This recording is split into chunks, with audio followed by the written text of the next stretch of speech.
নমস্কার, ডক্টর প্লাসে ডক্টর প্যানেলে আপনাদেরকে স্বাগত জানাবো। আমি তিথি রয়েছি আপনাদের সঙ্গে। আর প্রত্যেক দিন প্রত্যেক মুহূর্তে আমরা অনুরোধ করছি, আবেদন জানাচ্ছি এবং চেষ্টা করছি সর্বোপরি পর্দার ওপারে যারা রয়েছেন, যাদের কাছ অবধি আমরা পৌঁছে যেতে পারছি বা পারছি না, সকলকেই এক প্রকার সাবধান বাণী দেওয়ার, সতর্ক থাকার অনুরোধ করছি।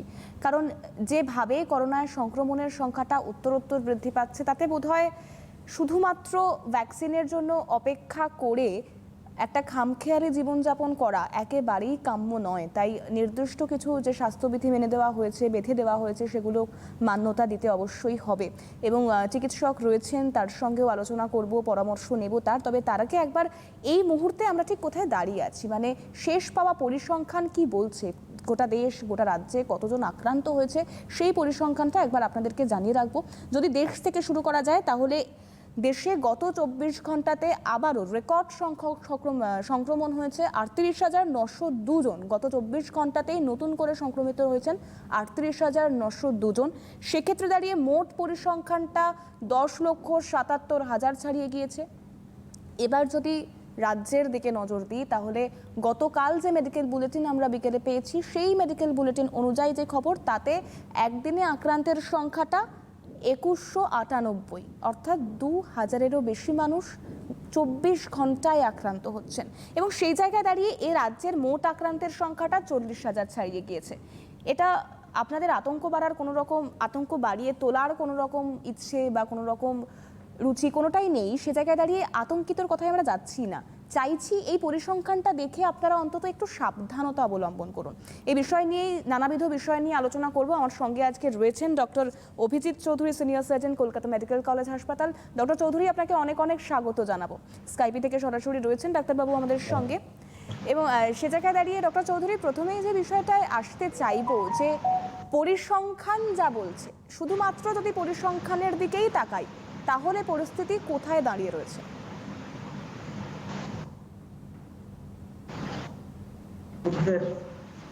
নমস্কার।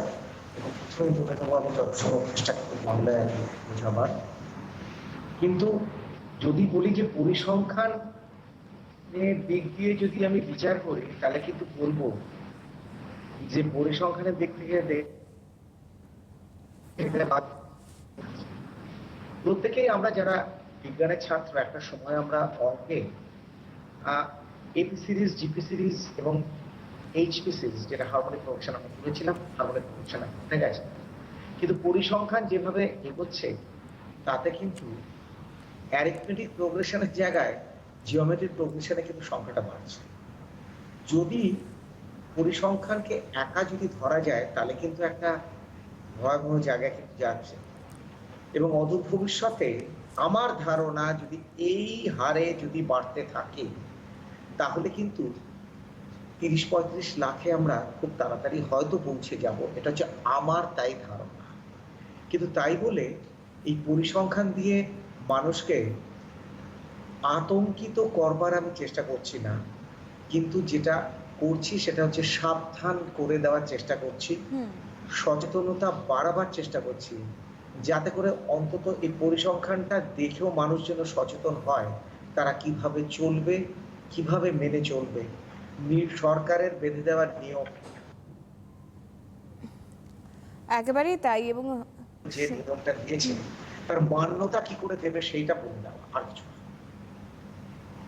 একদমই। এবং সে জায়গায় দাঁড়িয়ে ডক্টর চৌধুরী, আরও একটা বিষয়, মানে এরকমটা হচ্ছে যে টেস্টের সংখ্যাও ধরুন তুলনামূলক অনেকাংশে বৃদ্ধি পাচ্ছে, তার জন্য পজিটিভ কেসেসগুলো অনেক সামনে আসছে। কিন্তু এই যে টেস্টের সংখ্যা বাড়ার সঙ্গে পজিটিভ কেসেস প্রকাশ্যে আসার একটা সামঞ্জস্য রয়েছে, কিন্তু সাধারণ মানুষের খামখেয়ালিপনার সঙ্গে পজিটিভ কেসেস সামনে আসা, এই দুটোর সম্পর্ক ঠিক কীভাবে বিচার করবেন? আমি বলবো যে যত সংখ্যক, তুমিও জানো, যত সংখ্যক টেস্ট হবে, পজিটিভিটি সংখ্যা তত বেশি বাড়বে, সংখ্যাটাও বাড়বে। কিন্তু এতে সাধারণ মানুষকে আরো সচেতন হতে হবে। সাধারণ মানুষের সচেতনতা এখনো কিন্তু আমি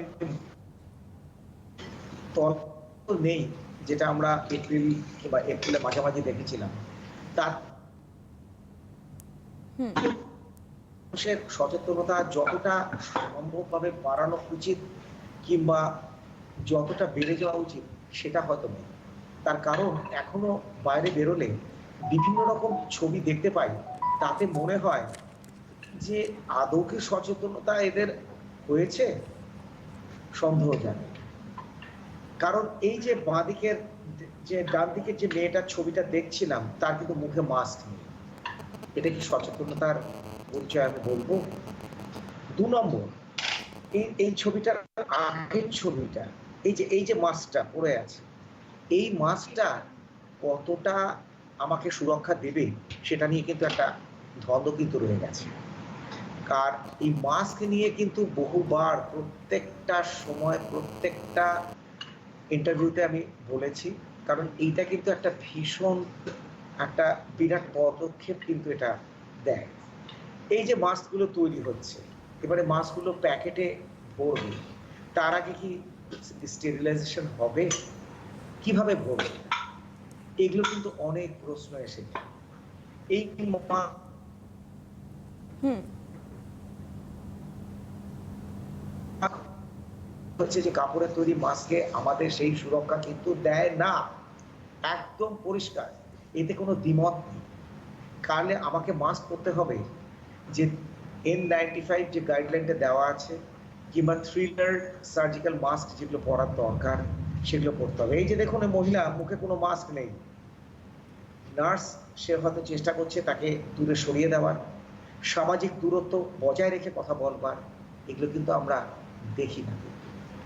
কাজে এই সচেতনতা বার্তা পৌঁছে দেওয়ার জন্যই কিন্তু এই অনুষ্ঠানটা করবার, এবং সেই জন্য মানুষকে বারবার সচেতনতা করে দেওয়ার একটা প্রচেষ্টা থাকে, যাতে করে তারা যদি সচেতন হয় তাহলে কিন্তু এখনো সময় আছে যে এই সংখ্যাটাকে তবু আয়ত্তের মধ্যে রাখবার। একেবারে ডক্টর চৌধুরী, সেক্ষেত্রে এরই পাশাপাশি যদি আমরা এই মুহূর্তের যে সিনারিও আমাদের রাজ্যের দিকেই যদি নজর রাখি, তাতে কন্টেনমেন্ট জোনগুলিতে করা লকডাউন ঘোষণা করা হয়েছে এবং সেই জায়গায় দাঁড়িয়ে কন্টেনমেন্ট জোনের সংখ্যাও কখনো বাড়ছে কখনো কমছে, কিন্তু মানুষজন তারা কন্টেনমেন্ট জোনের আওতায় থাকলেও সাবধানতা তারা অবলম্বন করতে পারছেন না। এই জায়গাটায় সেই মানুষদের কাছে কি বার্তা পৌঁছে দিতে চাইবেন? দেখো, তোমার প্রশ্নের মধ্যেই একটা ছোট্ট অংশ ছিল সাবধানতা অবলম্বন করতে পারছে না। আমি কিন্তু এটার সাথে একমত হলাম না। সাবধানতা চাইছেন না অবলম্বন বলছেন? করতে পারছে না চাইছেন না নাকি বলছেন? করবার ইচ্ছেটা নেই, কোনটা বলবো? তার কারণ দেখো, একটা সাধারণ উদাহরণ দেই। যদি কেউ আমাকে বলে বন জঙ্গলের মধ্যে দিয়ে যাচ্ছে, এই রাস্তা দিয়ে তুমি যেও না, একটা বাঘ বসে আছে, তুমি এই রাস্তাটা দিয়ে যাও, তাহলে আমার কি করণীয়? সেই মানুষটার কথা শুনে অন্য রাস্তা দিয়ে যাওয়াটা প্রয়োজন। ঠিক এখানেও ঠিক তাই, যে এখানে বারবার বলা হচ্ছে কন্টেনমেন্ট জোন করে দিচ্ছে সরকার, ঠিক আছে, সে তো আপ্রাণ চেষ্টা করে যাচ্ছে, কিন্তু মানুষজনকেও তাকে তার গাইডলাইন দিয়ে দেওয়া হচ্ছে, তোমরা এইভাবে চলো, এইভাবে জীবনটাকে যাপন করো। কিন্তু তারা যদি না শোনে তাহলে আমি কি বলবো? তার ইচ্ছেটাই নেই শোনবার, যেন না শোনার মধ্যেই যেন কোথায় একটা বাহাদুরি লুকিয়ে আছে। আমি যদি এইটা যদি বলি, খুব কি একটা অন্যায় করবো? তারা সকলে জানে যে সারা দেশ জুড়ে কি অবস্থা চলছে, তারপরেও আমি যদি কন্টেনমেন্ট জোনে স্ট্রিক্ট লকডাউন মানবো না, পুলিশ যেখানে ব্যারিকেড করে দিয়েছে, আমি নিজে চোখে দেখেছি, ব্যারিকেডটা সরিয়ে বেরিয়ে যাচ্ছে, ব্যারিকেড সরিয়ে মোটর বাইকটা নিয়ে বেরিয়ে গেল, এগুলো কি উচিত? নিজেদের একবার প্রশ্ন করা উচিত যে তাহলে আমি কি করে এই করোনা সংক্রমণটা রুখবো? কারণ আমরা তো আপ্রাণ চেষ্টা করছি বোঝাবার, কিন্তু তাকে তো মানতে হবে। কাজেই তারা মানতে পারছে না, নাকি মানবার ইচ্ছেটা নেই, না ইচ্ছের চেষ্টাটা নেই, কোনটা? একদমই। এবং সে জায়গায় দাঁড়িয়ে আরও একটি বিষয়, এ তো গেল লকডাউন এবং মানুষের সচেতনতা বোধ বা তাদেরকে সতর্ক করার চেষ্টা, আপ্রাণ চেষ্টা আমরা করছি, চিকিৎসকরা করছেন, বিভিন্ন স্বাস্থ্য সংস্থা তারা গাইডলাইন বেঁধে দিচ্ছেন। তারপরে দাঁড়িয়েও এক শ্রেণীর মানুষ তাদের কাজ অবধি বোধহয় আমরা পৌঁছতে পারছি না, বা তারা তাদের কাজ অবধি আমাদেরকে পৌঁছতে দিচ্ছে না, এটাও আমরা বলতে পারি অনেক ক্ষেত্রে। যেমনটা ডক্টর চৌধুরী বললেন যে চাইছেন না আর পারছেন নার মধ্যে অনেক বিস্তর ফারাক আছে। তো সে জায়গায় তাহলে ডক্টর চৌধুরী আরও একটা বিষয় জানতে চাইবো, যে মাঝখানে ভ্যাকসিনের প্রসঙ্গ উঠে এসেছিল, এমনকি 15ই আগস্টই আমরা সেই ভ্যাকসিন হাতে পাবো, এরকম কিছু তথ্য উঠে এসেছিল। পরবর্তীকালে আবার সেই তথ্যের প্রেক্ষিতেই নতুন তথ্য পাওয়া যায় যে 2021-এর আগে ভ্যাকসিন পাওয়ার কোনো সম্ভাবনা নেই। এই ভ্যাকসিন সংক্রান্ত বিষয়ে গবেষণা কিভাবে এগোচ্ছে বা কতটা এগোলো, এই বিষয়টা একটু বিস্তারিত জানতে চাইবো। প্রথমেই বলি, বাংলায় একটা সুন্দর বাগধারা আছে, আশায় থাকে চাষা। তো আমাদের হচ্ছে সেই দশা যে ভ্যাকসিন নিয়ে অনেক কাহিনী কিন্তু শোনা যাচ্ছে, কিন্তু মনে রাখতে হবে যে ভ্যাকসিনটা বের করা কিন্তু খুব শক্ত। তার কারণ 5টা ফেজে ট্রায়াল হবে। আচ্ছা তারপরে এই ভ্যাকসিনটা এক একটা বয়সের উপরে এর একটা ট্রায়াল আছে। আচ্ছা 5 বছরের নিচে দিলে কি হবে, 1 বছরের নিচে দিলে কি হবে, সদ্যজাতর মধ্যে দিলে কি হবে, 10 বছরের উপরে গেলে কি হবে, 30 বছরের উপরে গেলে কি হবে, 50-এর উপরে গেলে কি হবে, অত্যন্ত বৃদ্ধ 80 বছরের উপরে গেলে কি হবে। এবং শুধু তাই নয়, যাদের এর সাথে আর যেসব রোগ রয়েছে, diabetes, hypertension, chronic kidney disease, কিংবা কোনো স্নায়ু কোনো রোগ রয়েছে, তাদের দিলে কি ফল দাঁড়াবে, সেইগুলো কিন্তু অনেক পরীক্ষা নিরীক্ষার ব্যাপার আছে। কাজেই ভ্যাকসিন যত তাড়াতাড়ি বেরোয় সেটাই কাম্য, কিন্তু ভ্যাকসিনটা বার করতে অনেক ধাপ কিন্তু আমাকে এগোতে হবে, অনেক কঠিন পথ আমাকে বেরোতে হবে, এটা কিন্তু মাথায় রাখতে হবে। কাজে সেই হিসেব যদি আমি করি, মানে আমি যে পথগুলো বললাম যে বিভিন্ন বয়সের তারতম্যের ওপর ভ্যাকসিনের কি কাজ, সেগুলো যদি বের করতে হয়, তাহলে কিন্তু 20 সালে মনে হয় নয়, এটা বেরোতে বেরোতে হয়তো 21 কি 21-এর পরে হতে পারে। কিন্তু আমি এটা বলছি আমার ধ্যান ধারণা, আমার বিচার বিবেচনা দিয়ে। তার কারণ শুধু আমাদের দেশ নয়, সারা বিশ্বে কিন্তু এই ভ্যাকসিন নিয়ে একটা কাজ চলছে, এবং প্রত্যেকটা কাজ কিন্তু এগোচ্ছে, কিন্তু আপনার চেষ্টা দ্বারা করছে। কিন্তু ওই যে বললাম, আর একটা বড় সমস্যা হচ্ছে এই করোনা ভাইরাস, সেই জেনেটিক্যালি কিন্তু ভীষণ মিউটেট করে, অর্থাৎ নিজেকে পরিবর্তন করে দেয়। কাজেই চট করে এই ভ্যাকসিন বের করা ওই করোনা ভাইরাসের বিরুদ্ধে, এটা কিন্তু একটা কষ্টসাধ্য কাজ। কাজে এই ব্যাপারগুলো কিন্তু মনে রাখতে হবে। কাজে সেই হিসেবে দাঁড়িয়ে, কিংবা সেইটা যদি আমি মাথায় রাখি, তাহলে 15ই আগস্টে বেরোনো আমার মনে হয় একটু কঠিন, চাপ তো আছেই, কিন্তু যদি বেরোয় ভালো। এবং এ প্রসঙ্গে অক্সফোর্ডের একটা ভ্যাকসিনের কথাও জেনেছি, তারা বলছে কিন্তু এখনো অনেক দূরে আছে। কাজে ভ্যাকসিন বেরিয়ে তার কি ফল আমরা পেলাম, কি ফল পাবো, তার উপরে আরো কিছু মডিফিকেশনস আসবে, সেগুলো কিভাবে আবার সে ফল দেবে, অনেকগুলো পথ আমার বেরোতে হবে। তারপরে কিন্তু ভ্যাকসিন মনে রাখতে হবে যে স্মল পক্সের ভ্যাকসিনেশন 1796 সালে কিন্তু হয়েছিল, কিন্তু স্মল পক্স 1796-তে কিন্তু আসেনি, কিংবা তার 2-10 বছর আগে কিন্তু আসেনি। স্মল পক্স এসেছে প্রায় 300-400 বছর আগে, এবং তাতে কিন্তু সারা বিশ্বে কিন্তু মহামারী লেগে গেছিল। কিন্তু এডওয়ার্ড জেনার 1796-তে এত বছর পরে ভ্যাকসিনটা বের করে সে কিন্তু একটা বাচ্চা ছেলের হাতে কিন্তু দিয়েছিল। তারপরে কিন্তু তার 184 বছর পরে 1980-তে কিন্তু এই স্মল পক্স পুরো বিশ্ব থেকে কিন্তু নির্মূল করেছিল। কাজে এটা নিয়ে স্মল পক্স, সেটাও কিন্তু একটা ভাইরাল ডিজিজ। আমি স্মল পক্সের একটা উদাহরণ দিলাম। তার মানে এই নয় যে করোনা ভাইরাসের ভ্যাকসিন অনেক দেরি হবে, তা নয়, কিন্তু আমাদের সামনে একটা উদাহরণ আছে, তাই আমি বললাম। একদমই, সেক্ষেত্রে অনেক বেশি ধৈর্য ধরতে হবে, এবং এই ধৈর্য ধরার পাশাপাশি সাবধান থাকা, সতর্ক থাকা, যা যা স্বাস্থ্যবিধি মেনে চলতে বলা হয়েছে, বেঁধে দেওয়া হয়েছে, সেগুলোকে মান্যতা দিতে হবে। সেটাই আপনাদের কাছে পৌঁছে দেওয়ার একমাত্রই চেষ্টার একটা উপায় বলতে পারেন। এবং এ জায়গায় দাঁড়িয়ে যদি আপনাদের কিছু জানার থাকে, আপনারা সরাসরি কথা বলতে পারেন, ফোন করতে পারেন। দেখুন, ব্লু স্ট্রিপে সরাসরি কথা বলবার জন্য ফোন নাম্বার যাচ্ছে। ডক্টর চৌধুরী রয়েছেন আমাদের সঙ্গে সরাসরি। এবং ডক্টর চৌধুরী, আরও একটা বিষয়, এই যে কন্টেনমেন্ট জোনের সংখ্যা নির্ধারণ করে দেওয়া হলো, কিন্তু তারপরেও তো কোভিড সংক্রমণের সংখ্যাটা কোনোভাবেই নিয়ন্ত্রণে আনা সম্ভব হচ্ছে না। সেক্ষেত্রে দাঁড়িয়ে কন্টেনমেন্ট জোনগুলিতে কি টেস্ট বাড়ানো উচিত, বা ঠিক কীভাবে টেস্টটা এগোলে পরিস্থিতি নিয়ন্ত্রণে আসতে পারে? কারণ যত পজিটিভ কেসেস ধরা পড়বে, ট্রিটমেন্ট তত তাড়াতাড়ি হবে, মানুষজন তত তাড়াতাড়ি সুস্থ হবেন। এই গোটা বিষয়টা আপনারা কি করে দেখছেন? কন্টেনমেন্ট জোনটা কোনো দিন দেখি বেড়ে গেছে, হ্যাঁ, বেড়ে যাওয়ার সংখ্যাটাই বেশি হচ্ছে, কারণ খুব স্বাভাবিক, সংক্রমণ বাড়ছে, কন্টেনমেন্ট জোনের সংখ্যাও বাড়বে। কিন্তু এই কন্টেনমেন্ট জোনেও আমার মনে হয় পরীক্ষা করার ব্যাপারটা কিন্তু আরো বেশি করা দরকার।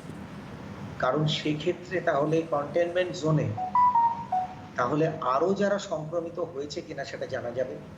তাহলে সংক্রমিত হলে পরে তার রিপোর্টটা আমি তাড়াতাড়ি পাবো, এবং আরটিপিসিআর টেস্টটাই হচ্ছে সবচেয়ে তাড়াতাড়ি করা উচিত, ওটাই হচ্ছে আইডিয়াল। এবং সেক্ষেত্রে যদি জানা যায় রিপোর্টে যে সংক্রমিত হয়েছে, তাহলে চিকিৎসা পদ্ধতিটা করা। একেবারে ডক্টর চৌধুরী, আমরা এই টেস্ট বিষয় নিয়ে আলোচনায় অবশ্যই থাকবো। তার আগে একজন দর্শক বন্ধু রয়েছেন, তিনি কি বলছেন একবার শুনে নেব। হ্যালো, কে রয়েছেন? আমি আমি কাঁথি থেকে বলছি, সত্যব্রত মিশ্র। বেশ, বলুন। আর আমার প্রশ্ন হচ্ছে ডাক্তারবাবুর কাছে, যে আমি বাজার করে এলাম, বাজার করে এসে আমাকে তো পুরো জামা কাপড় বাইরে ছেড়ে তারপরে আমাকে ঘরে ঢোকার কথা, কিন্তু আমি যখন জামা কাপড় ঘরে বাইরে ছাড়লাম, কিন্তু যখন আমি ওই হাত পা মুখ টুক নিজেকে ধুবো, তখন আমাকে বাথরুমে যেতে হচ্ছে, আমার ঘরের ভিতর যেতে হয় আর কি। তখন এই যে আমি ঘরের ভিতর দিয়ে যাচ্ছি, তারপরে ওটাকে আমি স্যানিটাইজ করবো কি করে? এক নম্বর। দ্বিতীয় নম্বর হচ্ছে, যখন আমার একটা কলের ট্যাপ খারাপ হয়ে গেছে ঘরের ভিতরে, কি বেসিনের একটা খারাপ হয়ে গেছে, তখন আমাকে কলের মিস্ত্রিকে ডাকতে হচ্ছে। সে যখন ঘরের ভিতরে সেটা সারালো, তখন এই পরিসরটা আমি কিভাবে স্যানিটাইজ করবো, কি সতর্কতা নিব, এটা একটু জানতে চাই। বেশ, আপনি টেলিভিশন সেটের ভলিউম দিয়ে শুনতে থাকুন। ডক্টর চৌধুরী, উনি যে দুটো প্রশ্ন করেছেন, একটা একটা করে আগে ওনার প্রশ্নের উত্তরগুলো বরঞ্চ আমরা দিই। প্রথমত বলে রাখি যে এর আগেও আমরা বলেছি, বাজার থেকে ফিরে এসে সোজাসুজি জামা কাপড় চেঞ্জ করার জন্য আপনাকে টয়লেটে যেতে হবে এবং জামা কাপড়টা ওখানে ছেড়ে দিতে হবে। এইটা হচ্ছে সোজা পথ আপনাকে বললাম। এবার এইটাকে পুরোপুরি মান্যতা দেওয়ার জন্য যত সোজাভাবে আপনার যাওয়া উচিত সেটাই আপনি যাবেন। 2 নম্বর, কিন্তু আচ্ছা, 1 নম্বরটা শেষ করার আগে বলে রাখি যে ওটাই কিন্তু সহজ পথ। বাজার থেকে বেরিয়ে এসে আলগোছে কোনো কিছু না ছুঁয়ে আপনাকে বাথরুমে যেতে হবে, কারণ বাথরুম তো অনেকের বাড়ির বাইরে নয়, বাড়ির ভেতরে, কাজে ওটা কিন্তু মনে রাখবেন। আচ্ছা, 2 নম্বর হচ্ছে আপনার বাথরুমটা ভেতরে, আপনার যে কলটা খারাপ হয়েছে, প্লাম্বারকে ডেকেছেন, প্লাম্বার এসে ঠিক করবে। মনে রাখবেন, প্লাম্বারকে আগে ঠিক করার আগে বলে নেবেন সে যেন পরিষ্কার পরিচ্ছন্ন জামা কাপড় পরে আসে, 1 নম্বর। মাস্কটা যেন পরা থাকে, 2 নম্বর। সাথে তার যেন স্যানিটাইজার যেন থাকে, 3 নম্বর। প্লাম্বার এলে পরে তাকে দূর থেকে কথাবার্তা বলুন, আলগোছে দরজাটা খুলে কোনো কিছু সে ধরবে না, আলগোছে সে বাথরুমে যাবে। বাথরুমে সে কাজকর্ম করার পরে এবং বাথরুমে যখন সে গেছে, তখন আপনি তাকে আবার স্যানিটাইজার, আপনার নিজের স্যানিটাইজারটা দেওয়ার চেষ্টা করুন। যদি তার নিজের থাকে তো ভালো, যদি তার নিজের না থাকে তো আপনারটা দিয়ে স্যানিটাইজ করুন। এবারে সে কলটা ঠিক করলো, আবার সে আর সবসময় কিন্তু মাস্ক পরে থাকবে, এবং আপনারা কিন্তু সেই সামাজিক দূরত্ব এইগুলো কিন্তু বজায় রেখে কিন্তু প্লাম্বারের সাথে কাজ করবেন। আর প্লাম্বারটি আবার আলগোছে বেরিয়ে এসে চলে যাবে, তারপরে বাথরুমটা পুরো অন্তত ধুয়ে ফেলবেন, আর যে জায়গা দিয়ে গেছে সেই জায়গাটাও অন্তত সাবান স্যানিটাইজার দিয়ে মুছে ফেলাটাই শ্রেয় এবং বাঞ্ছনীয়। সহজভাবে যতটা করা যায় এইটাই আমি বলে দিলাম, কারণ বেশিরভাগ মানুষেরই ফ্ল্যাট বাড়ি, কাজে বাথরুমটা এবং টয়লেটটা কিন্তু তারা বাড়ির বাইরে নয়, বাড়ির ভেতর। কাজে এটা কিন্তু মাথায় রেখে যতটা সহজভাবে অথচ অল্প আয়াসে যাতে করা যায় সেই পথটাই নিলাম। বেশ, আশা করি যে দাদা ফোন করেছিলেন তিনি তার সমস্যার সমাধান পেয়ে গিয়েছেন এবং ভীষণ স্বাভাবিক কয়েকটা পথ ডক্টর চৌধুরী বললেন, যেটা খুব সাধারণভাবে সম্পন্ন করা যায়। তাতে আপনাদের বাড়তি কোনো খরচ বা বাড়তি কোনো উদ্বেগের জায়গা নেই। একেবারে আপনার হাতের কাছে যা যা রয়েছে আপনি সেগুলো দিয়েই সমস্যার সমাধান করতে পারবেন। এভাবেই আপনাকে পরামর্শ দেওয়া হলো। এবার আপনিও চেষ্টা করুন যাতে সাবধান সতর্ক থাকা যায়। এবং ডক্টর চৌধুরী, যে বিষয়টা নিয়ে আমরা আলোচনায় ছিলাম, যে কন্টেনমেন্ট জোন এবং টেস্টের বাড়ানোর সংখ্যা বা এই টেস্ট গোটা প্রক্রিয়াটা চিকিৎসকরা কিভাবে দেখছেন, অর্থাৎ আপনারা কিভাবে দেখছেন? আমাদের কাছে একটাই ব্যাপার, কন্টেনমেন্ট জোন 12 চাই কমে। তার থেকেও বড় কথা যে সংক্রমণটা কমা উচিত। তার জন্য যে যে পদক্ষেপ নেওয়া দরকার সেই পদক্ষেপ নিতে হবে। এতে যদি সরকারকে যদি আরো কঠিন যদি হতে হয়, তার কারণ আমাকে সংক্রমণটা কমাতে হবে। কন্টেনমেন্ট জোন দেখা গেল 10 থেকে 15 হলো, কিন্তু সংক্রমণটা আরো বেশি বেড়ে গেল, সেটা যেমন খারাপ, তেমনি দেখা গেল যে কন্টেনমেন্ট জোনটা কমে গেল কিন্তু সংক্রমণ 15 থেকে সেটা 12তে এলো, কিন্তু সংক্রমণটা হয়ে গেল আরো বেশি, সেটা কিন্তু ভালো না, সেটা কাম, সেটা কেউ আমরা চাই না। কাজে সেখানে আমাকে আরো বেশি কঠিন হতে হবে, লকডাউন আরো বেশি মান্যতা দেওয়ার জন্য আরো বেশি কঠোর হতে হবে এবং গোষ্ঠী সংক্রমণ আটকাবার জন্য আমাকে এই ফিজিক্যাল ডিস্টেন্স এগুলো মেনটেন করতে হবে, স্যানিটাইজার, মাস্ক এগুলো কঠিনভাবে ব্যবহার করতে হবে। তা না হলে কিন্তু এই সংক্রমণ ঠেকানো যাবে না। এবং সেক্ষেত্রে ডক্টর চৌধুরী, যেহেতু আমরা বিভিন্ন বিষয় নিয়ে আলোচনা করছি, আর এগুলো অবশ্যই চিকিৎসকদের পরিসর রয়েছে, তাদের নির্দিষ্ট কিছু পরিভাষা রয়েছে এবং সেই পরিভাষাগুলো যাতে খুব সহজ করে সাধারণ মানুষের মধ্যে তুলে ধরা যায়, মানে তাদেরকে যখন আমরা বারংবার সচেতন হতে বলছি, সাবধান হতে বলছি, তেমন আরও কিছু আশু দিক আমরা তুলে ধরার চেষ্টা করছি, যাতে তারা কিছুটা হলেও মানে আতঙ্ক থেকে বেরিয়ে এসে নিজেদেরকে আশ্বস্ত করতে পারেন যে না, মানে করোনা হলেই আপনার মৃত্যু অবধারিত, এই বিষয়টাও তো নয়। বহু মানুষ সুস্থ হয়ে উঠছেন এবং মানুষের মধ্যে একটা বেশ অদ্ভুত মনোভাব কাজ করছে ডক্টর চৌধুরী, যে আপনার কারোর বাড়ির পাশে কেউ কোভিড আক্রান্ত হলে, সংক্রমিত হলে তার হঠাৎ করে একটা আতঙ্ক, হঠাৎ করে গোটা পাড়াময় একটা আতঙ্ক ছড়িয়ে যাওয়া, এই জায়গাটা থেকে মানুষজনকে কি বার্তা দিতে চাইবেন? আমি বলবো যে এটা আতঙ্ক নয়, এটা আতঙ্ক যতটা না তার চেয়ে বেশি মানসিকতার একটা ব্যাপার। আবার সেই একই কথা চলে আসে আজ থেকে 150-200 বছর আগে, যখন কুষ্ঠ যখন হতো, কিংবা আমরা দেখেছি যে 19 শতকের শেষ দিকে যখন প্লেগ হয়েছে, কলকাতায় মহামারী হয়েছে, তখন যে অচ্ছুত মনে করে মানুষকে যে ফেলে রাখা, এই মানসিকতা আজও ফিরে এসেছে। আধুনিকতার ছোঁয়া আমাদের লাগতে পারে, শিক্ষার বাতাবরণ হয়তো হতে পারে বেড়ে গেছে বলতে পারি। শিক্ষা মানে কিন্তু এখানে ওই আমি, আপনি এবং আরো কয়েকজন 2-4টে সার্টিফিকেট ইউনিভার্সিটির আমি জোগাড় করে গলায় ঝুলিয়ে রাখলাম, সেটা কিন্তু শিক্ষা নয়। প্রকৃত শিক্ষা বলতে শিক্ষার সাথে মানসিকতা এবং তার সাথে বোধহয় একটু দীক্ষার প্রয়োজন আছে। দীক্ষা বলতে আমি গুরুদেবের কাছ থেকে আমি মন্ত্র নিয়ে দীক্ষার কথা বলছি না, প্রকৃত পড়াশোনার যে দীক্ষাটা, সেই দীক্ষার কথা বলছি। তাতে যদি এই অচ্ছুত মনে করার যে মানসিকতা, তার পরিবর্তন, তার কারণ মানুষের কাছে একটা বলতে চাই যে করোনায় আক্রান্ত হওয়া মানেই সেই লোকটা অচ্ছুত হয়ে যায়নি, মানে সে মানে মরে যাবে, তাকে বাড়ি থেকে বার করে দেবো। এবং বাড়িতে কিছুদিন আগেও দেখেছি যে কোনো বাড়িতে যদি করোনা হয়েছে, সেই লোকটাকে পাড়ার থেকে বার করে দাও, বাড়ি তো দূরের কথা, ফ্ল্যাট বাড়ি, পাড়া থেকে বার করে দাও, এমন ঘটনাও ঘটেছে। চিকিৎসক স্বাস্থ্যকর্মীদের সাথেও এই ঘটনা ঘটেছে। কিন্তু মনে রাখতে হবে, ওই মানসিকতা নিয়ে কিন্তু চলবে না।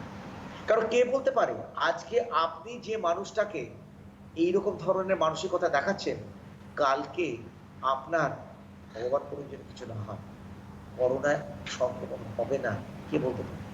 তখন আপনার কেমন লাগবে যখন অন্য ওই মানুষটা সে যখন আপনাকে এই ধরনের মানসিকতা এবং এই ধরনের ট্রিটমেন্টে যখন দেবে, এক নম্বর। আর 2 নম্বর হচ্ছে মানুষকে ওই ধরনের মানসিকতা দেখিয়ে আমি মনুষ্যত্ব আমি প্রকাশ করব, ওটা একদম হঠকারিতার পরিচয়। ওভাবে কোনোদিন হয় না। কারণ মানুষ এটা রোগগ্রস্ত হয়েছে, তাকে রোগ থেকে সুস্থ করে তুলতে হবে। তার জন্য যে যে সাবধানতা নেওয়া প্রয়োজন সেই সেই সাবধানতা নেব। তার মানে এই নয় তাকে বাড়ি ছাড়া করব, তাকে পাড়া ছাড়া করব, তাকে গ্রাম ছাড়া করব, একদম তাকে একদম শেষ প্রান্তে রেখে দেবো না, সেটা কিন্তু কাজে এটা নিয়ে কিন্তু আমার বারবার বলার আছে। বারবার মানুষকে বলবো এই ভুল ধারণা আপনারা ত্যাগ করুন। কারণ এখনো সময় রয়েছে, এখনো কিন্তু আপনাদের ওই শিক্ষার প্রসারতাটা কিন্তু দরকার। আপনারা হয়তো অনেক বিদ্বান হতে পারেন, বিদুষী হতে পারেন, ইউনিভার্সিটির অনেক ডিগ্রি, অনেক কাগজ আপনারা জোগাড় করতে পারেন, কিন্তু প্রকৃত শিক্ষা বোধহয় তাদের এখনো হয়নি। তারা এখনো অন্ধকারে যারা রয়েছে, যারা এখনো ওই মানসিকতায় রয়েছে যে করোনা হলেই তাকে একদম পারবো না, সেটা একদম না। কাজে আমি চিকিৎসক হিসেবে বারবার বলবো, কারণ আমার অনেক চিকিৎসক বন্ধু এই সমস্যার সম্মুখীন কিন্তু হয়েছে। তাদেরকে যারা এই সমস্যায় ফেলেছে তাদের প্রতি আমার একটাই আহ্বান কিংবা একটাই কথা যে ভাই এটা ভুল করছো, এটা এই পথ কিন্তু অবলম্বন করা উচিত নয়। কারণ করোনা মানেই সে রোগীটা মানে অচ্যুত হয়ে গেল তা নয়, যে কেউ এটা হতে পারে। একদমই তাই। এবং সে জায়গায় দাঁড়িয়ে ডক্টর চৌধুরী যে বিষয়টা বারংবার এর আগেও আলোচনার খাতিরে বা প্রসঙ্গ স্বরূপ উঠে এসেছে যে কোনো মানুষ সে এই মুহূর্তে যা পরিস্থিতি তাতে তার কোভিড পজিটিভ থাকতেই পারে, যেমন অ্যাসিম্পটোমেটিক ক্যারিয়ারের কথা আপনারাও আগে বলেছেন, বহুবার আমরা আলোচনা করেছি এই বিষয় নিয়ে। হয়তো তার মধ্যে কোনো উপসর্গ নেই কিন্তু তার করোনা পজিটিভ, এরকম বহু রোগীও এখন হোম আইসোলেশনে রয়েছেন, সেভ হোমে রয়েছেন, তাদের চিকিৎসা চলছে। তাই কোথাও একটা গিয়ে বোধহয় সর্বোপরি প্রত্যেক মানুষকে এইটুকু ভাবতে হবে যে যেহেতু একটা অতিমারির সিচুয়েশন, অতিমারির পরিস্থিতি এসেছে, তাই আমি, আপনি বা আমরা কেউই এই পরিস্থিতি থেকে একেবারে পুরোপুরি রেহাই পাবো সেটা কিন্তু এখনই হয়তো অতটা জোর দিয়ে আমরা বলতে পারছি না। সে জায়গায় দাঁড়িয়ে ডক্টর চৌধুরী আরও একটা বিষয়, তা হলো প্লাজমা থেরাপির কথা আমরা অনেকেই বহুবার শুনেছি এবং এই সময় দাঁড়িয়ে ভ্যাকসিনের পাশাপাশি প্লাজমা থেরাপিটাও বহু চর্চিত।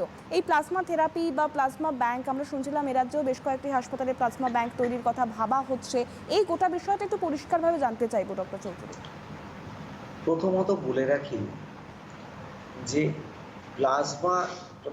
রাখি যে এখন আমাদের অবস্থাটা হচ্ছে সমুদ্রে ঝড় উঠলে তখন ডোবার সময় একটা খড়কুটো পেলেও আমরা তাকে ধরি। প্লাজমা কাদের প্লাজমা হবে? যারা কোভিড-19 থেকে যারা সুস্থ হয়ে উঠেছে তাদের থেকে আমরা প্লাজমাটা নেই, তাদের রক্ত থেকে আমরা প্লাজমাটা নেই। কারণ তাতে এই করোনা ভাইরাসের অ্যান্টিবডিটা আছে। এবার সেটা যদি আমি এই করোনায় আক্রান্ত রোগীকে দেই তাহলে তার অ্যান্টিবডিটা আরো সক্রিয় হয়ে উঠবে, তাতে সে প্রতিরোধ ক্ষমতাটা বাড়বে। কিন্তু মনে রাখতে হবে যে কিছু কিছু স্টাডিতে বেরিয়েছে এই প্লাজমা থেরাপি করেও সমস্যার সমাধান হচ্ছে না। কিন্তু যাই হোক, কিছু থেরাপি তো হতে পারে। কাজেই কিছু টাকা কিছু না থাকার থেকে তো কিছু একটা থাকা আমার ভালো। যেমন রেমডেসিভির কিংবা ফ্যাভিপিরাভির এই যে ওষুধগুলো এসছে, এগুলো সবার যে সবকিছু সবসময় যে কাজ করছে তা নয়। যেমন হাইড্রক্সিক্লোরোকুইন সবার যে সবসময় কাজ করেছে তা নয়, স্টাডিতেও একটা কথা বলেছে। তেমনি আবার অরিজিনাল কথায় ফিরে আসি, প্লাজমা থেরাপিও কিন্তু একটা থেরাপি, যাতে করে ভালো হওয়ার একটা পথ বোধহয় খুঁজে যায়। কাজে সেই হিসেবে প্লাজমা সংগ্রহ করে ব্লাড ব্যাংকের মতো প্লাজমা ব্যাংক তৈরি করার একটা প্রয়াস অত্যন্ত সুন্দর প্রয়াস, ভালো প্রয়াস। কাজে আমি বলবো এটা কিন্তু সার্থক। কাজে প্লাজমা যদি আমরা সংগ্রহ করে অন্তত যদি চিকিৎসার কাজে লাগাতে পারি সেক্ষেত্রে কিন্তু অত্যন্ত একটা সৎ প্রচেষ্টা এবং সৎ।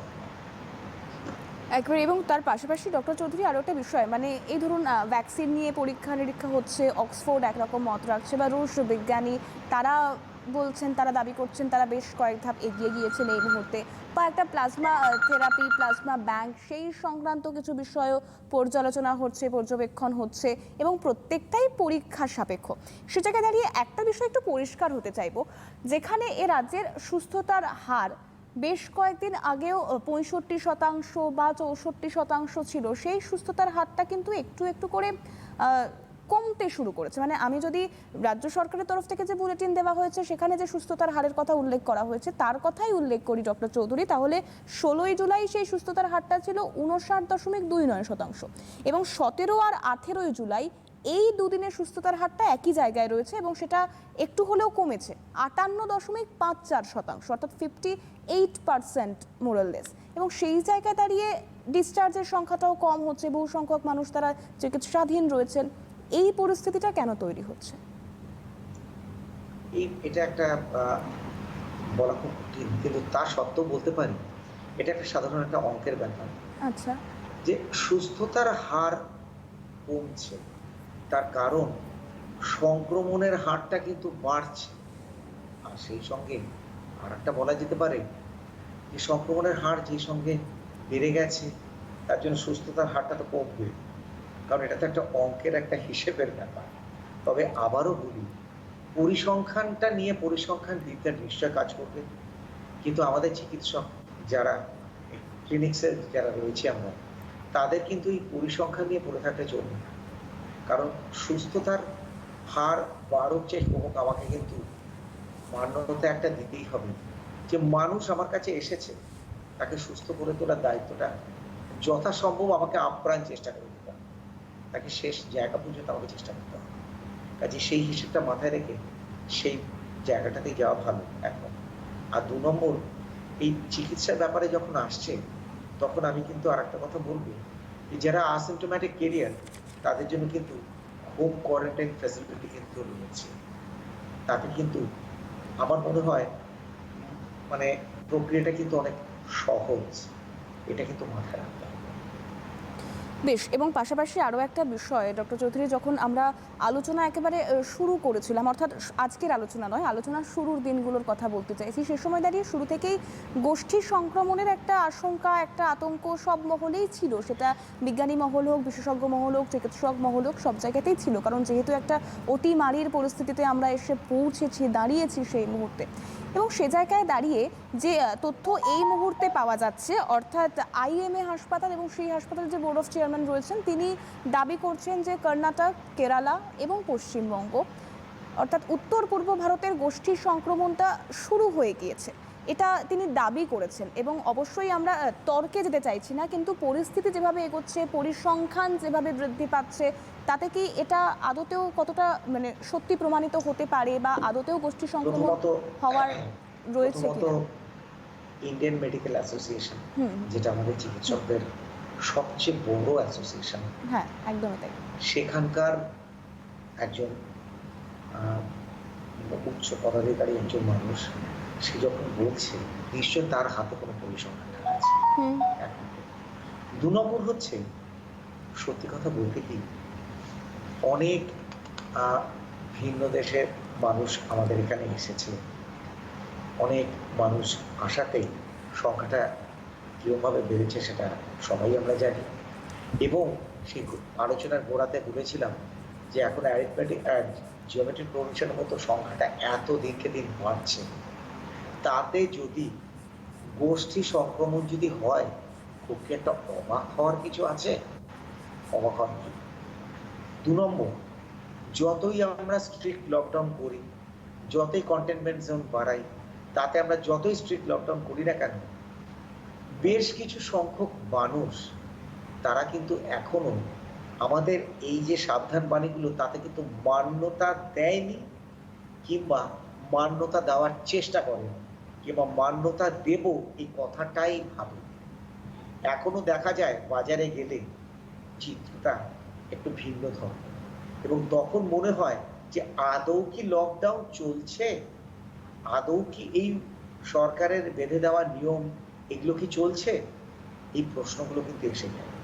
এইখানে দাঁড়িয়ে এবং সংক্রমণ যে হারে বাড়ছে, তাতে যদি গোষ্ঠী সংক্রমণ হয়, এবং তাতে কিন্তু আমার কিন্তু অবাক হওয়ার কিছু থাকবে না, এটা আমার নিজস্ব মত। সেক্ষেত্রে দাঁড়িয়ে ডক্টর চৌধুরী, যেভাবে সাধারণ মানুষজন তারা দিন যাপন করছেন, কারণ বারংবার একটা কথাই, আমরা কাউকে দোষারোপ করছি না, কিন্তু কোনো একটা শ্রেণী সত্যিই তো এরকম অসচেতন রয়েছেন, অসতর্ক রয়েছেন। সে ছবি আমি, আপনি, আমরা যারা জরুরি পরিষেবার সঙ্গে যুক্ত, তারা যখন প্রয়োজনে রাস্তায় বেরোচ্ছি, তখন আমরা সেই পরিস্থিতিটা দেখতে পাচ্ছি। মানে একেবারেই যে শুধুমাত্র আমাদের কল্পনা প্রসূত পুরো ঘটনা না, না, না। তেমনটা একেবারেই নয়। কিন্তু সেই জায়গায় দাঁড়িয়ে গোষ্ঠীর সংক্রমণ, অবশ্যই তারা যখন মন্তব্য করেছেন, তারা পরীক্ষা নিরীক্ষা করছেন, তারা গোটা বিষয়টা পর্যবেক্ষণ করছেন, কিন্তু এই শ্রেণীর মানুষ যাদেরকে এখনো সচেতন করা সম্ভব হচ্ছে না, কোথাও একটা দাঁড়িয়ে তাতে কি পরিস্থিতি আরো কঠিন হতে পারে? প্রথমত হচ্ছে যারা এখনো সচেতন হতে পারেননি তাদেরকে আমাদেরকে এই নানা রকম মাধ্যমের তাদেরকে সচেতনতার বার্তা পৌঁছে দেওয়ার চেষ্টা করে যেতে হবে। আর সর্বোপরি সরকার এবং প্রশাসনকে তাদের প্রতি আরো কঠোর হতে হবে। কারণ আমার একটা বিশ্বাস যে দেখো, পাথর তো ক্ষয়ে যায় না, কিন্তু একটা সময় সেই জল পড়তে পড়তে পড়তে সেই পাথরটাও একসময় ক্ষয়ে যায়। আমার মনে হয় এটাও মনে হয় সেই কাছাকাছি সেরকম, যে এই যে গোষ্ঠী, যে মানুষগুলো এখনো এই যে বাদিকে এখনই ছবি দেখলাম, যারা এখনো এই ধরনের সচেতনতা নিয়ে জীবনযাপন করছেন, তাদেরকে এই সচেতনতার জন্য আমার, তোমার, সকলের চেষ্টা করে যেতে হবে। এবং সর্বোপরি আমাদের সরকার এবং প্রশাসনকে তাদের প্রতি আরো কঠিন হতে হবে। এছাড়া আমার আর কোনো পথ বোধহয় নেই। আর এছাড়া ওই যে বলা যাচ্ছে না, ওই যে ওই টেস্টের সংখ্যা বাড়ানো, সেটাও তো সরকার কিংবা বেসরকারি কোনো একটা সংস্থাকে তো এগিয়ে আসতে হচ্ছে, এছাড়া কিছু না।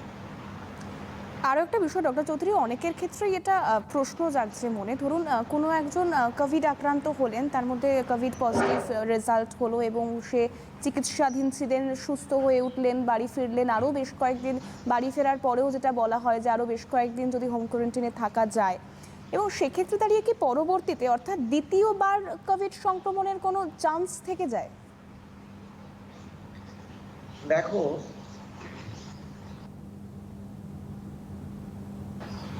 সেটা হচ্ছে আমরা জানি যে স্মল পক্স, চিকেন পক্স, অর্থাৎ চিকেন পক্স একবার কারো খুলে পড়ে দ্বিতীয়বার আর হয় না। কিন্তু আমাদের স্টাডি আছে এবং এখন পর্যন্ত রেকর্ড আছে যে অনেককে আমরা দেখতে পারবো যে আমাদের মধ্যে তারা রয়েছে যাদের দ্বিতীয়বারও এই চিকেন পক্স হয়েছে। তেমনি এটাও ঠিক তাই, এখন পর্যন্ত কোভিডের একটা আমি শুনেছি, তাকে এখনো চোখে দেখতে পাইনি, শুনেছি যে তার কিন্তু দ্বিতীয়বার আবার কোভিড সংক্রমণ হয়েছে। কাজেই এটা প্রথমবার তার কোভিড সংক্রমণ হয়েছে, সে ভালো হয়ে ফিরে এসেছে, এবার ফিরে আসার পরে তার নিশ্চয়ই তার অ্যান্টিবডি ডেভেলপ করে গেছে, এবং সেই অ্যান্টিবডিটা তাকে দ্বিতীয়বার সংক্রমণ থেকে বাঁচাবে কিনা এটা কিন্তু এখনো স্টাডি করা হচ্ছে। কাজে এখনো চট করে ওই তথ্যটা এখনো মানে সেই জোর দিয়ে হরফ করে কিন্তু বলা যাচ্ছে, স্টাডি কিন্তু রয়েছে। তবে হ্যাঁ, আমি একজনকে আমি শুনেছি তার কিন্তু দ্বিতীয়বারও হয়েছে, এটা কিন্তু বেশ, সেক্ষেত্রে দাঁড়িয়ে আসলে বিভিন্ন যেহেতু এক একটা সময় এক একটা বিষয় যখন প্রকাশ্যে আসে, তখন আমরা জানি যে সেই বিষয়টা বহু চর্চিত হয় আর কি, বহুভাবে আলোচিত হয়, এবং এখন পাড়া বলুন, মহল্লা বলুন, বা বাড়ির অন্দরমহল, সব জায়গাতে কিন্তু সেই একটাই বিষয় যে পাড়ার কজন করোনায় সংক্রমিত হলেন, পাড়ার কি পরিস্থিতি বা এলাকার কি পরিস্থিতি, বিভিন্ন ধরনের আতঙ্ক, বা হঠাৎ করে বলে ওঠা যে এই তুই কিন্তু ওর বাড়ির সামনে দিয়ে আসবি না, ওখানে কারোর একটা পজিটিভ রিপোর্ট এসেছে। এই জায়গাগুলো আর কি, এই বিভিন্ন বিষয়গুলো নিয়ে তো আমরা সচেতন করার চেষ্টা করছি সাধারণ মানুষকে, এবং সেই জায়গায় দাঁড়িয়ে তাদের মধ্যে আরও একটা আতঙ্ক রয়েছে। ধরুন কোভিড তো এই মুহূর্তে আমরা নতুন ভাইরাসের সঙ্গে লড়াই করছি, কোভিড-19, কিন্তু তাছাড়াও তো আরও অনেক রোগাক্রান্ত মানুষ রয়েছেন যাদের প্রপার ট্রিটমেন্ট দরকার, চিকিৎসা দরকার, ডাক্তারের কাছ অবধি পৌঁছানো দরকার, বেশ কিছু টেস্ট প্রয়োজন, যারা ক্রনিক রোগে আক্রান্ত, তাদের সঙ্গে এই সময় আপনারা ঠিক কীভাবে পরিষেবা দিচ্ছেন আর কি? প্রথমত হচ্ছে এই তথ্যটা দেওয়ার আগে আমি এইভাবে শুরু করবো যে ডাক্তার এবং স্বাস্থ্যকর্মী তারা হচ্ছে ফ্রন্টলাইন ওয়ারিয়ার, হুম। অর্থাৎ প্রথম সারির যুদ্ধ, এবং এটা আজন্ম কাল ধরে চলে আসছে। তারা যে কোনো মহামারীতে চিকিৎসক এবং এই স্বাস্থ্যকর্মী তারাই সবচেয়ে ঝাঁপিয়ে পড়ে সবাই, মানে না ঝাঁপিয়ে হবে না। কিন্তু দেখা যাচ্ছে যে এবার এবং এর আগে, মানে ইতিহাস তাই বলে যে এর আগে যখন স্প্যানিশ ফ্লু হয়েছিল কিংবা যখন প্লেগ যখন হয়েছিল, তখন কলেরা যখন হয়েছে, তখন সাধারণ মানুষের সাথে বহু ডাক্তারও দেখি। ডক্টর চৌধুরী, অবশ্যই আমরা এই আলোচনায় আসবো। একজন দর্শক বন্ধু রয়েছেন, আগে ফোনটা নিয়ে নেব। হ্যালো, কে রয়েছেন? ঠিক আছে। হ্যাঁ, নমস্তে ম্যাডাম, আমি দেবী প্রসাদ ভান্তেশ্বরী বলছি শিবপুর থেকে। বেশ, নমস্কার, বলুন। আমি দেবী প্রসাদ ভান্তেশ্বরী বলছি শিবপুর থেকে। হ্যাঁ, নমস্তে ম্যাডাম। ঠিক আছে, আমার একটা কোশ্চেন আছে। আমরা যখন অফিসে বাসে করে যাচ্ছি, ঠিক আছে, বাসে বলা হয়েছে যে প্রতি সিটে বসতে, তাহলে এখানে আমরা ফিজিক্যাল ডিস্টেন্সটা মেনটেন করবো কি করে? আর 2 নম্বর হচ্ছে অ্যাসিম্পটোমেটিক একটা কথা উঠে আসছে। তাহলে এই অ্যাসিম্পটোমেটিক যদি হয়, আমরা তো বুঝতে পারছি না, তাহলে এই অ্যাসিম্পটোমেটিকটা মানে কি সিমটোমেটিক হবে? যদি হয় আর যদি না হয়, তাহলে আমরা বুঝবো কি করে যে আমাদের অ্যাসিম্পটোমেটিক একটা সিমটম রয়ে গেছে? ঠিক আছে, বা এটা যদি মানে সিমটম না হয়, তাহলে এই অ্যাসিম্পটোমেটিক কতদিন ধরে থাকতে পারে, বা এর মানে ফাইনাল ডেস্টিনেশনটা মানে একদম লাস্টে কি তার কোনো রোগ হবে, বা তার কোনো অর্গান এফেক্টেড হবে, বা মৃত্যু হওয়ার সম্ভাবনা আছে? বেশ বেশ, এইটার হ্যাঁ, ব্যাপারে যদি একটু আলোকপাত করতে বলেন ডাক্তারবাবুকে, ভালো হয়। একেবারেই। আপনি টেলিভিশন সেটের অফিসে যখন যাচ্ছি হ্যাঁ, তখন ওই বাসে প্রতি সিটে বসতে বলছেন, অথচ বলছেন ফিজিক্যাল ডিস্টেন্সিং মেনটেন করতে, কি করে সম্ভব? বেশ, আপনি টেলিভিশন একটু সেটের যদি ভলিউম দিয়ে শুনতে থাকুন। অবশ্যই আমরা এই বিষয় নিয়ে আলোচনা করব, এবং দুটি বিষয় ভীষণভাবে প্রাসঙ্গিক। প্রথমত বলে ডক্টর রাখি, চৌধুরী, ভীষণ প্রাসঙ্গিক প্রশ্ন। প্রথম পর্বটা উত্তর দিই। বাসে অরিজিনাল গাইডলাইনটা যেটা দেওয়া আছে, সামাজিক দূরত্ব বজায় রেখে, অর্থাৎ কতটা না, মিনিমাম 3 ফুট, মিনিমাম 3 ফুট দূরত্ব রেখে বাসে বসতে বলা হয়েছে। কিন্তু বাস্তবে কিন্তু আমরা উল্টো ছবিটা দেখি, এবং তাতে দেখা গেছে সামাজিক দূরত্ব কিছুই কিন্তু বজায় থাকে না।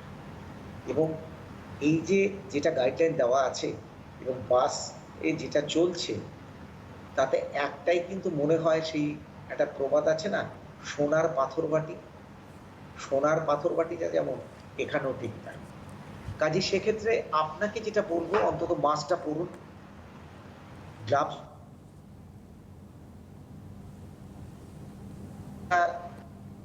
আর এর সাথে একটা যোগ করে নিন ফেস শিল্ড। যাদের চশমা আছে তারা অনেকটা নিরাপদ, ফেস শিল্ডটা দয়া করে ব্যবহার করুন।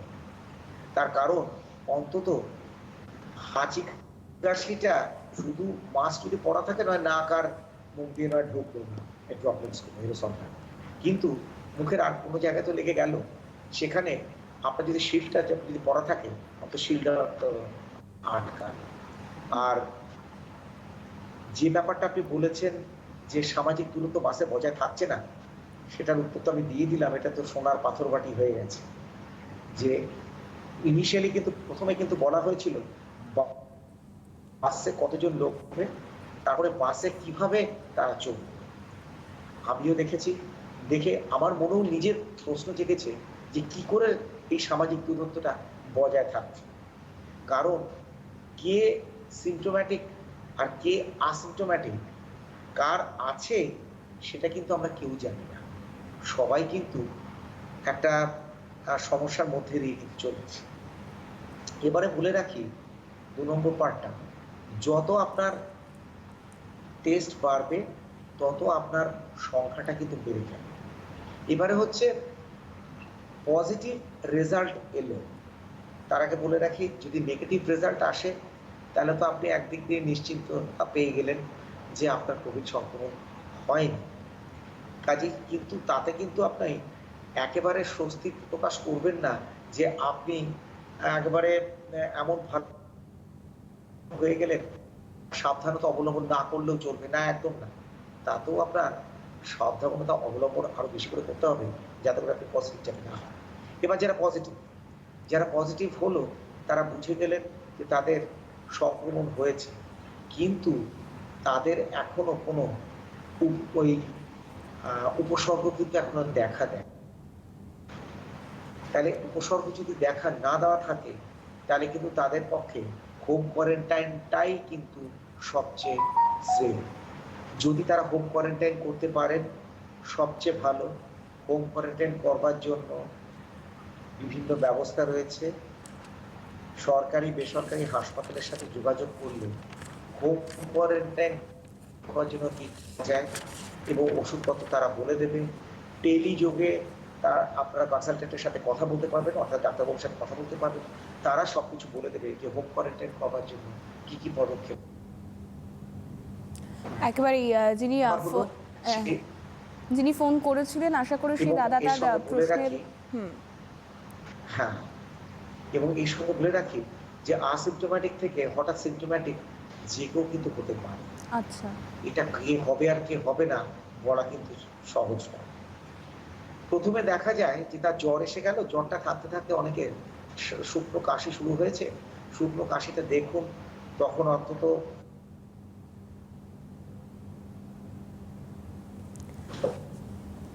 যখন রক্তে পিউরিনটা যখন অক্সিজেন কনসেন্ট্রেশন তখন নামতে শুরু করে, তখন হঠাৎ শ্বাসকষ্ট শুরু করে, তখন কিন্তু হাসপাতালে যাওয়া ভীষণ প্রয়োজন।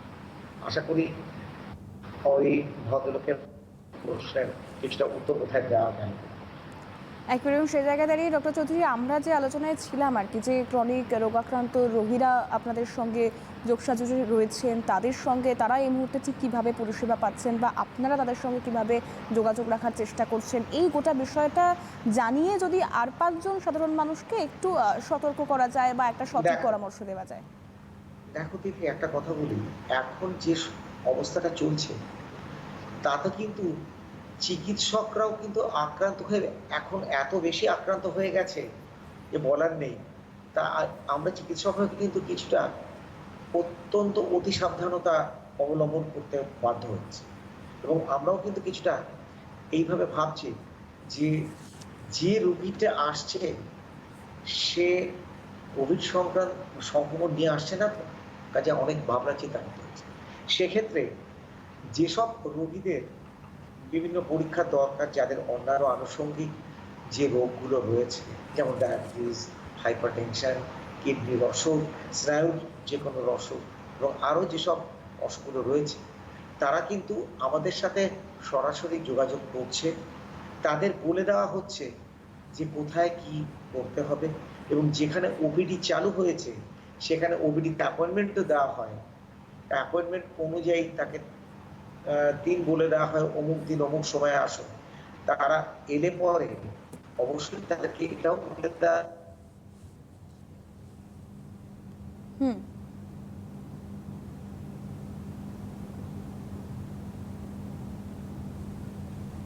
তো সে জায়গায় দাঁড়িয়ে মূলত যে বিষয়টার উপর আমরা নজর রাখার চেষ্টা করছি, অর্থাৎ এই যে গোটা বিষয়টা করোনার সতর্কতা, করোনা নিয়ে সচেতনতা, কারণ এটা ঠিক যে প্রচুর সংখ্যক মানুষ যেমন আক্রান্ত হচ্ছেন, তেমনই মানুষের মধ্যেই তো চিকিৎসকরা পড়েন। হয়তো তারা চিকিৎসক, তারা ফ্রন্ট লাইনার, তারা সামনের সারিতে থেকে গোটা পরিস্থিতির মোকাবিলা করার চেষ্টা করছেন। চিকিৎসক থেকে শুরু করে, স্বাস্থ্যকর্মী থেকে শুরু করে, নার্স যারা রয়েছেন, সকলেই সামনের সারি থেকে এই যুদ্ধটার সঙ্গে মোকাবিলা করার চেষ্টা করছে এবং সর্বোপরি একটা অচেনা ভাইরাসের সঙ্গে লড়াই করার চেষ্টা করছে। ডক্টর চৌধুরীও এইমাত্র সেই বিষয়টাই বলছিলেন। এবং ডক্টর চৌধুরী, যেখানে আলোচনায় ছিলাম, আমরা আবার আলোচনায় ফিরে যেতে চাইব। তো এখন আমাদের ওই ধরনের রোগীদের চিকিৎসকরা কিন্তু আগে থেকে বলে দিতেছে, আচ্ছা, আপনাদের যাদের হাসপাতাল কিংবা ওপিডিতে না এসে চিকিৎসকের সাথে কথাবার্তা বলে চিকিৎসা পরিষেবা দেওয়া সম্ভব সেভাবে দেওয়া হচ্ছে। যাদের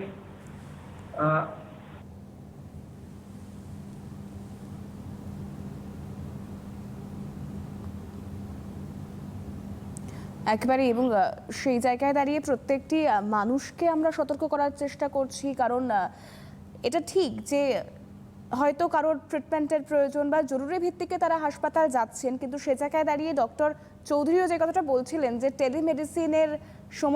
টেলিমেডিসিনের মাধ্যমে যোগাযোগ করার চেষ্টা করছেন প্রত্যেকটা চিকিৎসক তাদের রোগীদের সঙ্গে, কারণ যতটা সম্ভব দূরত্ব বজায় রাখা যায়। কারণ সেই হাসপাতাল যে প্রচুর পরিমাণে নিরাপদ তেমনটা নয়, বা প্রচুর সংখ্যক চিকিৎসক তারা আক্রান্ত হচ্ছেন এমন খবরও প্রকাশ্যে আসছে। তো সেই জায়গায় দাঁড়িয়ে গোটা পরিস্থিতিটা যাতে হাতের বাইরে চলে যাওয়ার আগেই আমরা সকলে সাবধান হতে পারি, সেই জায়গাটাতেই আমরা আসব। তবে আজকে যেহেতু সময় একেবারেই শেষ, আমার সঙ্গে ছিলেন ডক্টর অভিজিৎ চৌধুরী। স্যার, আপনাকে অনেক অনেক ধন্যবাদ জানাবো আমাদের সঙ্গে থাকার জন্য, দর্শক বন্ধুদের এত সুন্দর সাজেশন দেওয়ার জন্য। পাশাপাশি আপনাদের সকলকে ধন্যবাদ জানাবো আমাদের সঙ্গে থাকার জন্য। এভাবেই সঙ্গে থাকুন, ভালো থাকুন, সুস্থ থাকুন এবং অবশ্যই সাবধানে থাকুন। নমস্কার।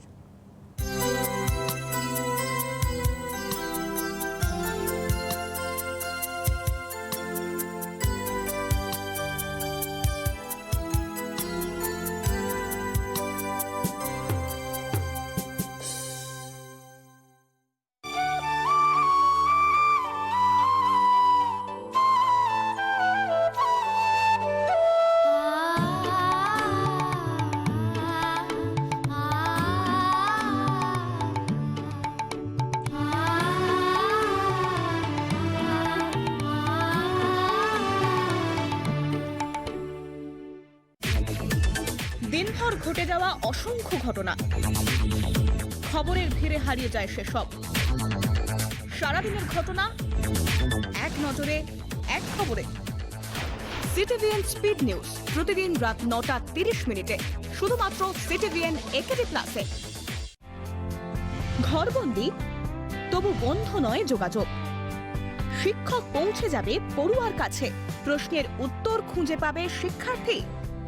লকডাউন জীবনে ঘরে বসেই শিক্ষা লাভ বিশেষজ্ঞ শিক্ষকদের কাছে।